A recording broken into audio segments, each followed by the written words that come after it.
Hi, and welcome back to Ed's Garage. In this episode, what we're going to do is modify this power tray. This is the passenger power tray on this 2024 Sierra 2500 HD Duramax. And the reason that we're modifying it is these fuses, these MIDI fuses that are on here, if you have one blow, you have to replace this entire power tray the way that GM ships things. So first off, I accidentally damaged it. I'll show you why. I probably wasn't set up the best, but I had to disconnect both batteries to install my Banks iDash, and I did it just where the truck is right here.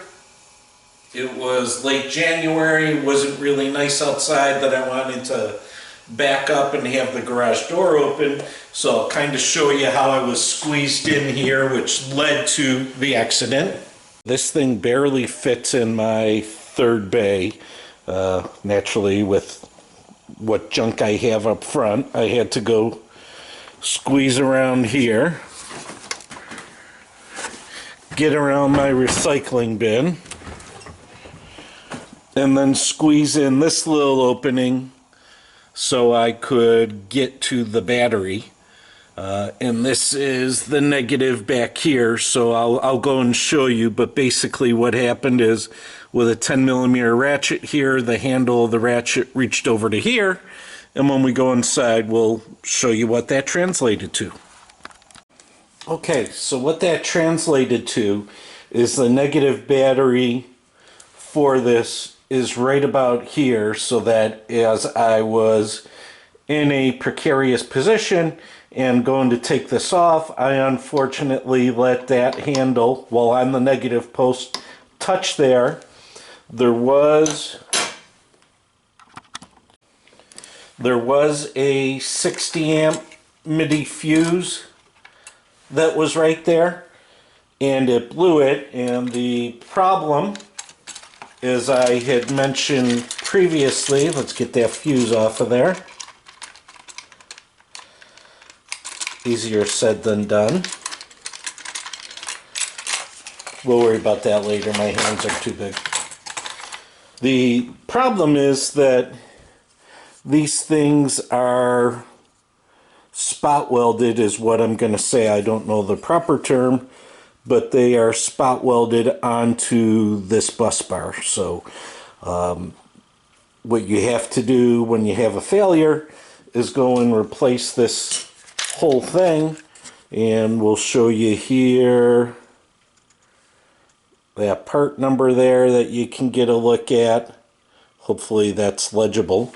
In this, to go to the local, I went to a Chevy dealer that was closest to where we were going out for dinner, and they wanted $150 to go and get this brought in for me. So what we have here are a bunch of components that we're going to use. This is what I had to wait the longest for. This is a M6 stud. I forget the length that is. I'll go and make sure I put it in the description. And these have three little nibs on the bottom of them that at first I thought we could go slide them into a new hole, let's say like that, into a spot weld, but I was told that the dissimilar metals, that there's nothing we can do on that. Not sure exactly what GM did to put those on originally. So what I'm going to do is simply drill out these holes. I'll grind off these little nibs so that we have a perfectly flat head on this stud. We're going to drill out those holes for whatever turns out to be the appropriate bit for an M6 tap. Not that I expect that to really do anything, but I want to make sure that we're as tight as possible, and hey, if we get just a little bit of friction there so that stud doesn't turn, that's all I'm going for. So we're going to drill out these remaining two, ground them down so they look like that, enlarge the hole so that we can get an M6 tap in it, and then we're going to reassemble this whole thing. So what's next? I'll find out what drill bit I need for the M6 tap, and we've got to drill these out and get them smooth like this one is. Okay, so for these little studs here, this is the data from my eBay order. So I ordered M6 by 20. You have the item ID there and the seller of where I got them. And they say since those are 6mm, your pilot hose should be a 5mm, which translates SAE to 5/32. So that's what we're going to do. We'll get these drilled out and then cut a hole at 5/32.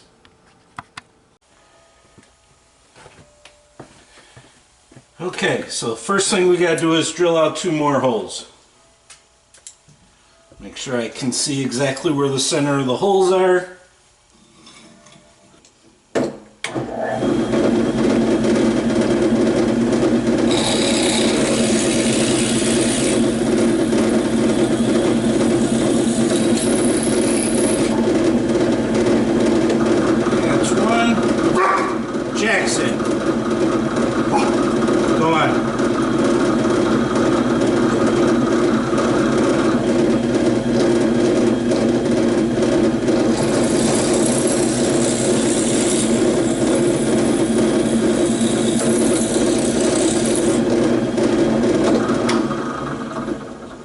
Alright, so that's those two holes, and you can see they're still held on there. So next we're going to get the Dremel and hit those with the Dremel and get that cleaned up. Bear with me. Okay, this is what I used on the other one. It's nothing more than a little worn out grinding stone. And let's see how I did this as a reminder. Right about like that.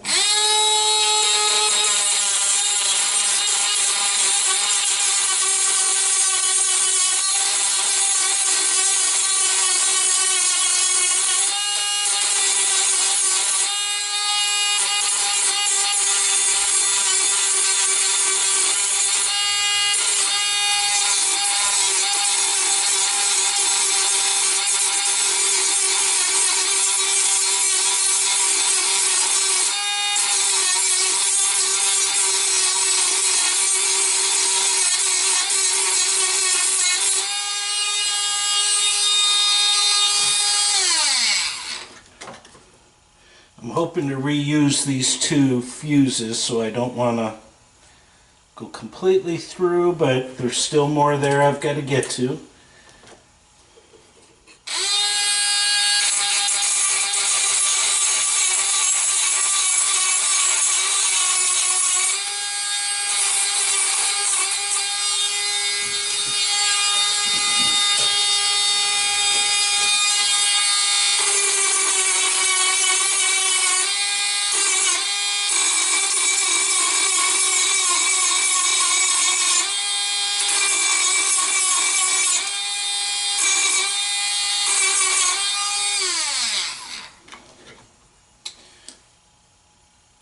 Alright, I think that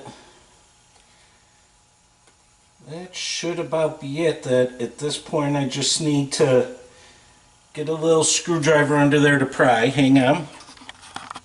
Alright, I did get the screwdriver, but I actually just started to rock it by hand, and that first one came out clean on that side.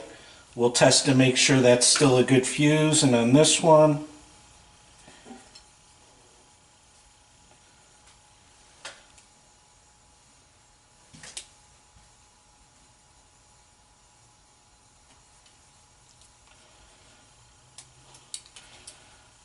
this one's a bit firmer.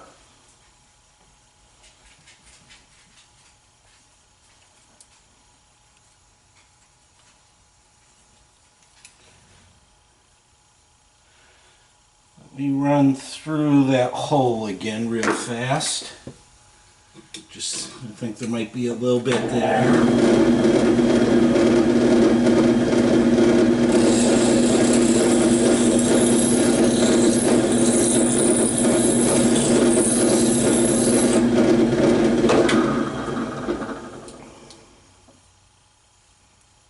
Starting to come up at the end here.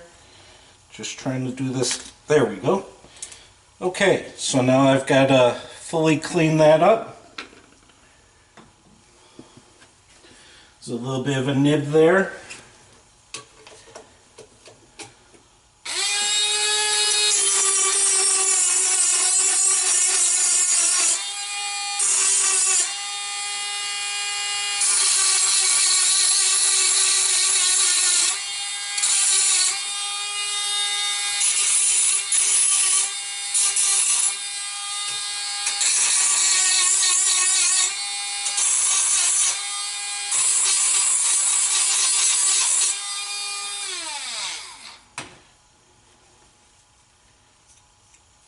Okay, so that's all good. So now we just need to enlarge those holes to 5/32.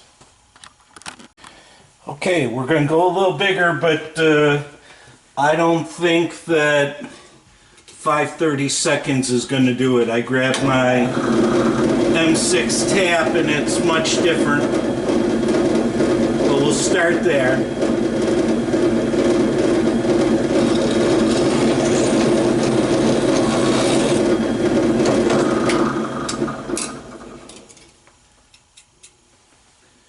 Where did I put the tap? There it is.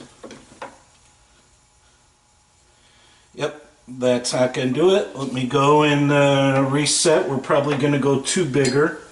Hang on. Okay, now we're going to go 11/64.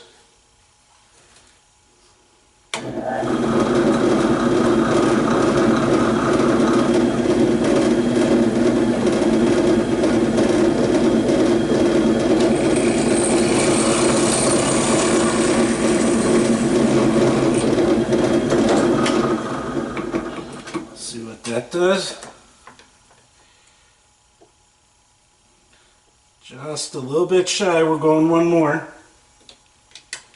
Hang on. All right, next up is 3/16.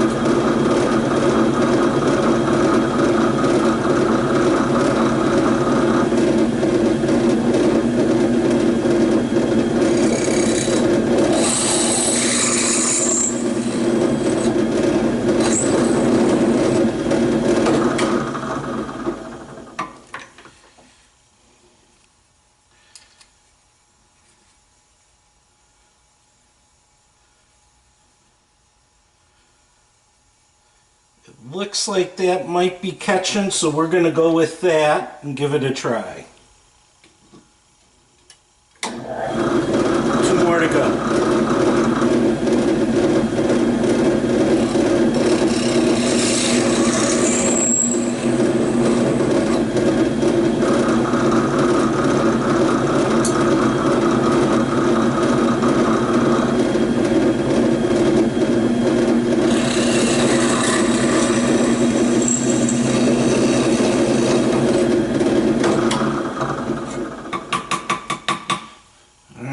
Gives us 3 holes.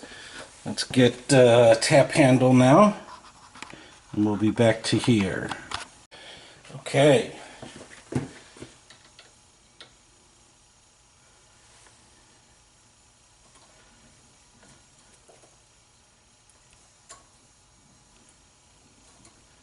Looks like we're biting, so 3/16 will be a good one.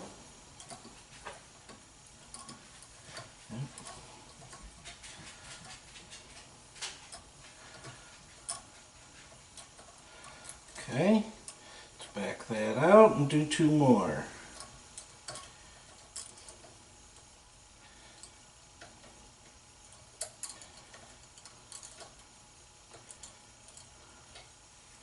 That's 1. Nope.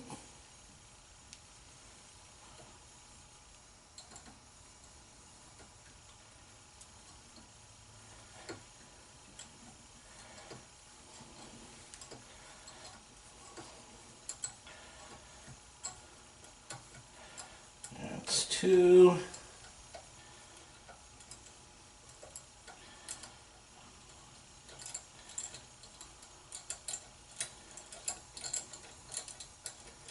Oh. We're dropping everything. My wife and I are under contract. Hopefully within the next week we'll be buying 15 acres near our son in Indiana and immediately building a new house that'll have a garage about this size. But as soon as we move, then I'll be building a nice pole barn so I can have a little bit more room and get a 2-post lift in there.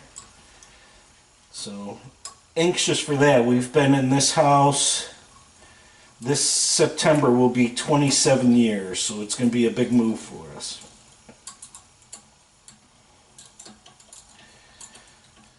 Alright, let me go get the studs, and all that should be left, we're going to test it, but all that should be left after that is to grind those 3 nubs down. Be right back. Alright, this should be interesting to see if I can do this and get each nub worn down.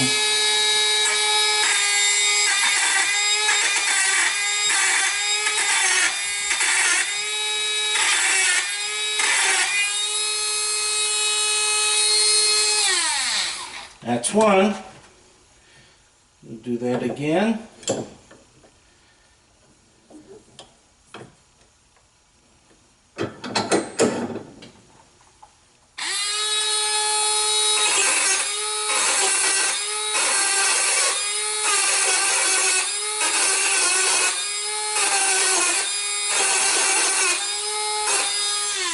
Two.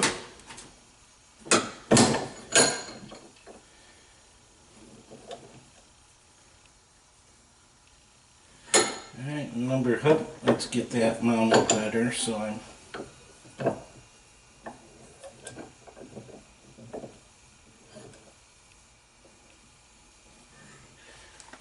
number 3.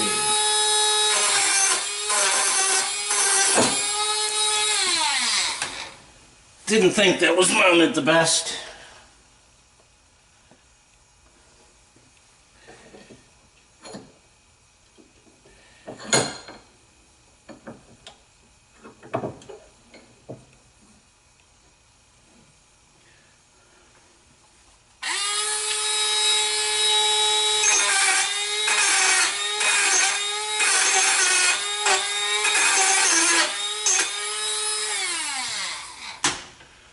Okay, so that's one of the studs. I'm not going to bore you with the rest. We'll get 2 more done.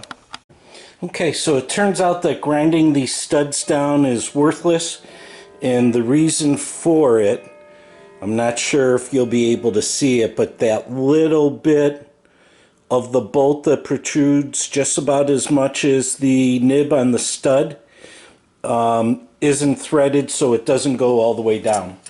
So you know, we'll still have a good electrical connection, but we're going to go to reassembly here. Let's get you zoomed out some, get a better coverage.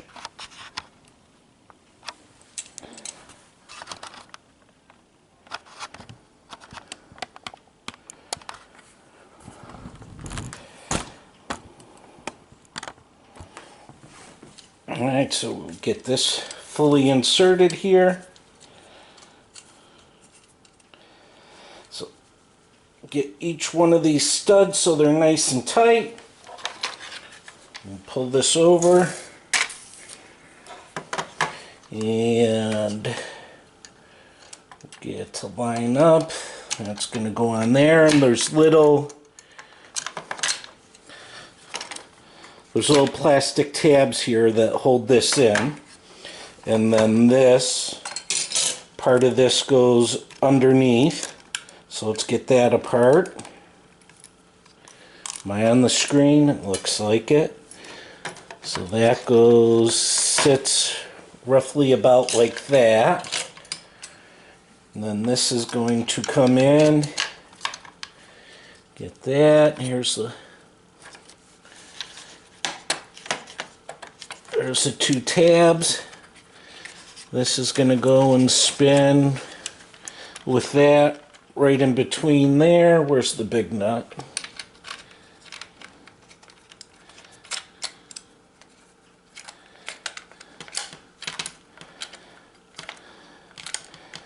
I don't have that size wrench in here, but that's okay.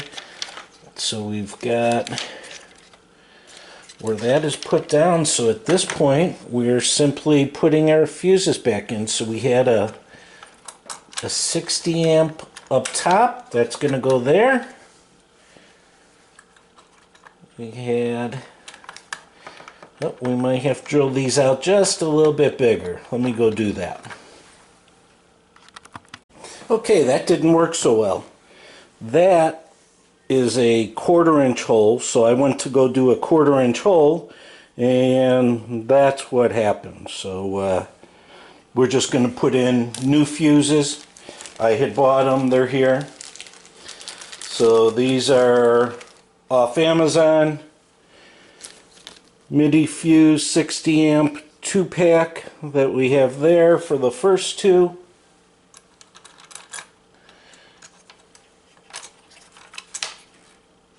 And then we have, my finger's still burning from picking up that fuse after the drill press through it. So this one is MIDI fuse 100 amp 2-pack. We'll go and slide that on there. And then we have an assortment of, we got a washer. For some reason I thought I had bought lock washers, but I'm not seeing. Oh, here's the lock washers. So let me get that one off of there. Yep, that's not so easy though.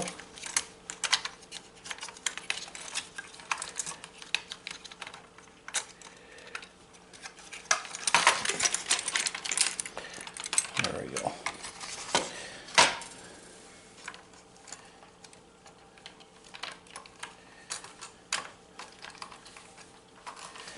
Okay, lock washers. I'm going to use 6 of these. Now it looks like this is sitting a little bit high, but the cable eyelet isn't in here, and it'll all get tightened up. This, when it's ready, is going to go on standby. There's 1, 2, 3, 4, 5, 6. Finger's still burning. I won't do that again. And the ratchet I brought in here isn't going to work because it's, oh, that wasn't sitting all the way. There we go.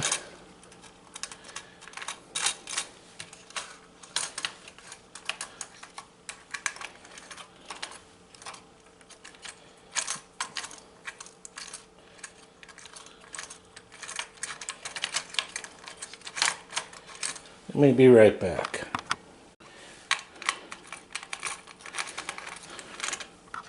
Okay, then just final functionality test. So